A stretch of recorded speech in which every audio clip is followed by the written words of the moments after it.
Assalamualaikum, selamat pagi. Bersama saya, Cikgu Happy. Okey, kita dalam tajuk kemahiran proses sains dan hari ini kita nak belajar kemahiran meramal dan berkomunikasi. Selamat datang. Dah bersedia ke belum? Jadi sebelum kita mulakan pembelajaran kita hari ini, apa kata kita baca doa penerang hati terlebih dahulu. Bismillahirrahmanirrahim. Allahumma aftah alaina hikmataka wa ansyur alaina min khazaini rahmatika ya arhamar rahimin. Amin, amin, amin ya rabbal alamin. Alright, okay. Apa objektif PDPC kita kali ni? Yang pertama, awak boleh buat 2 ramalan berdasarkan situasi yang diberikan dengan betul dan awak boleh menghasilkan 1 carta palang bagi maklumat yang diberikan dengan betul. Meramal, kemahiran meramal. Apa kemahiran meramal ya? Kemahiran meramal ialah kemahiran membuat jangkaan yang munasabah tentang sesuatu peristiwa berdasarkan pemerhatian, pengalaman lalu atau data.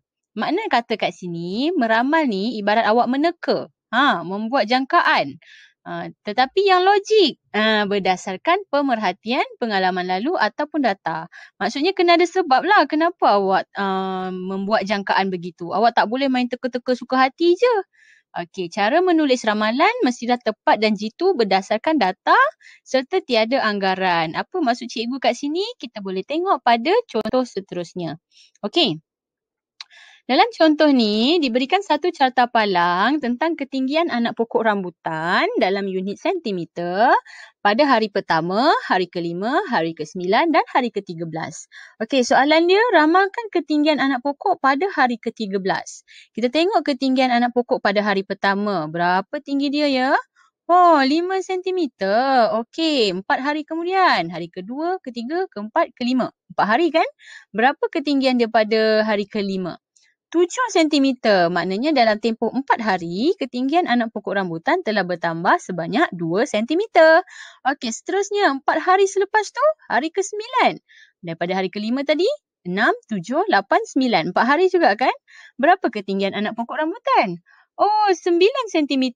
Ini membuktikan dalam masa 4 hari, ketinggian anak pokok rambutan akan bertambah sebanyak 2 cm. Jadi, ramalkan ketinggian anak pokok rambutan pada hari ke-13. Daripada hari ke-9 tu kita tambah 4 hari, 10, 11, 12, 13. Betul kan? Jadi, beza dia tadi berapa sentimeter? 2 sentimeter. So, 9 tambah 2 sentimeter? Ya, 11 sentimeter. Itu jawapannya. Begitulah kita membuat ramalan. Okey, kita tak boleh main teka-teka je. Okey, apa yang saya maksudkan dengan bila kita menulis ramalan, kita mesti tulis dengan jawapan yang jitu, yang tepat. Kita tidak boleh menulis anggaran. Maksudnya kat sini, bila keluar soalan macam ni, ramalkan ketinggian anak pokok pada hari ke-13, awak tidak boleh tulis jawapan antara 9 cm hingga 15 cm. Yang macam tu tidak tepat dan tidak akan diterima. Okey, awak mesti tulis dengan tepat, buat kira-kira dengan betul. Okey. Seterusnya kita tengok pada kemahiran berkomunikasi. Kemahiran berkomunikasi ialah kemahiran untuk merekod maklumat atau idea dalam bentuk yang sesuai dan mempersembahkan maklumat atau idea tersebut secara sistematik. Okey, semasa awak di tahun 1, 2, awak dah belajar dah kemahiran komunikasi ni. Awak lakarkan idea awak tentang raksasa yang menakutkan, kan? Okey, makna kata kalau kita cakap saja, raksasa yang menakutkan tu ada gigi 8, giginya tajam, hidungnya kuning dan sebagainya. Orang lain tidak dapat membayangkan apa sebenarnya rupa raksasa tu. Mungkin mereka ada imajinasi yang lain. Tidak sama dengan apa yang awak bayangkan. Jadi, bila awak lakarkan apa yang awak bayangkan tu, itu salah satu contoh komunikasi. Maksudnya idea awak tu awak persembahkan secara sistematik. Okey, ada banyak cara saintifik untuk berkomunikasi ni, tetapi di peringkat awak kita cuma tekankan kepada 2 sahaja, iaitu dengan cara membina jadual dan juga membina carta palang. Okey, membina jadual sangat senang. Contoh soalan, rekodkan maklumat berikut dalam bentuk jadual. Maklumat diberikan dalam bentuk ayat. Jenis permukaan lantai, rumput. Jarak yang dilalui kereta 10 cm. Jenis permukaan lantai, tar. Jarak yang dilalui kereta 20 cm. Jenis permukaan lantai, jubin. Jarak yang dilalui kereta 30 cm. Jadi bagaimana kita nak buat jadual? Yang pertama, kita cari perkataan yang sama. Dalam ayat ni, perkataan yang berulang-ulang ialah jenis permukaan lantai dan juga jarak yang dilalui kereta. Jadi dua-dua ayat ini ialah kepala jadual. Okey, nampak saya dah tuliskan kat situ jenis permukaan lantai dan yang lagi satu jarak yang dilalui kereta dalam kurungan cm. Iaitu unit dia. Unit mesti tulis. Tak tulis salah. Okey. So bila bina jadual, awak dah labelkan dua kepala jadual ni dengan betul, awak dah dapat 1 markah. Kemudian kita masukkanlah maklumat. Rumput 10. Tar 20. Jubin 30. Jika maklumat awak semua betul, dah dapat lagi 1 markah. So total 2 markah. Okey? Senang kan buat jadual? Yang penting kena pakai pensel dan pembaris. Jangan buat jadual freehand saja. Tak kemas, tak cantik, cikgu bagi kosong markah. Okey?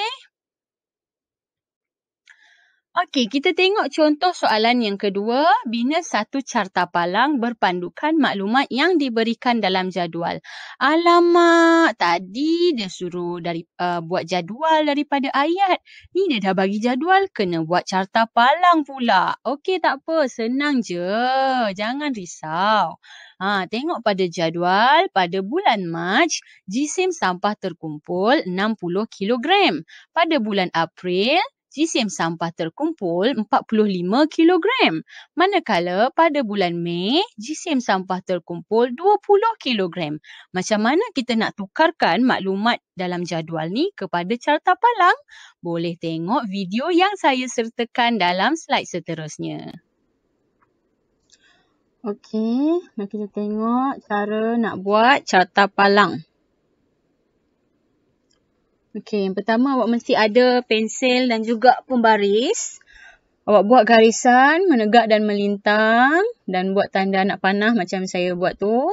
Okey, untuk paksi melintang kita letakkan pemboleh ubah manipulasi dan paksi menegak kita letakkan pemboleh ubah bergerak balas. Okey, dalam kes ni manipulasi bulan, bergerak balas jumlah jisim sampah dan unitnya kilogram.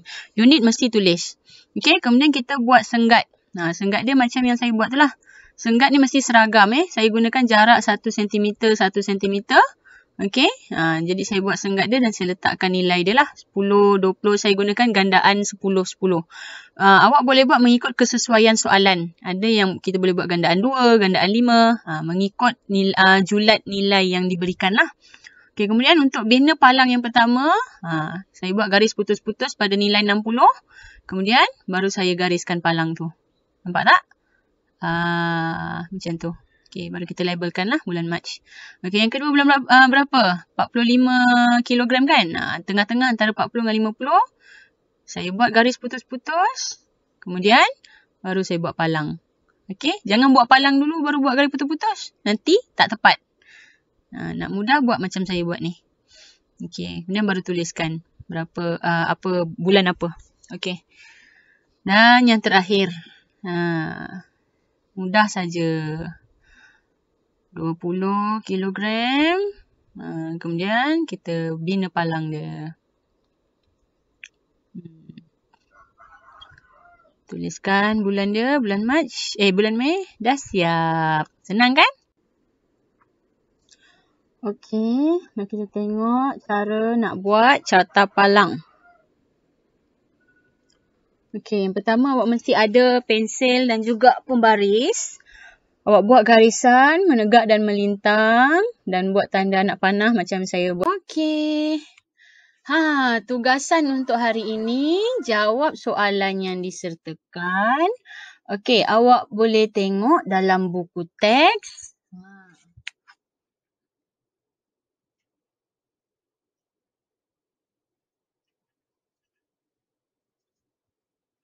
Okey, sorry. Saya tak.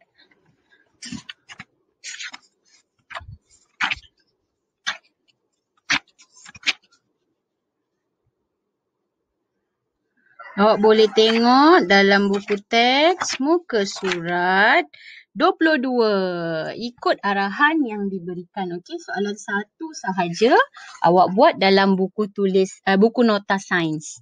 Okey, kemudian ambil gambar latihan yang telah disiapkan dengan jelas dan hantar kepada guru sains masing-masing. Apa rumusan kita hari ni? Kita dah belajar tentang meramal, iaitu membuat jangkaan munasabah atau logik berpandukan data atau pemerhatian. Dan kita dah belajar cara berkomunikasi, iaitu cara untuk menyatakan idea atau maklumat dengan sistematik, sama ada buat jadual ataupun carta palang. Okey, itu sahaja untuk hari ini. Terima kasih. Jika ada sebarang pertanyaan, jangan malu atau segan untuk tanya guru sains anda. Jumpa lagi.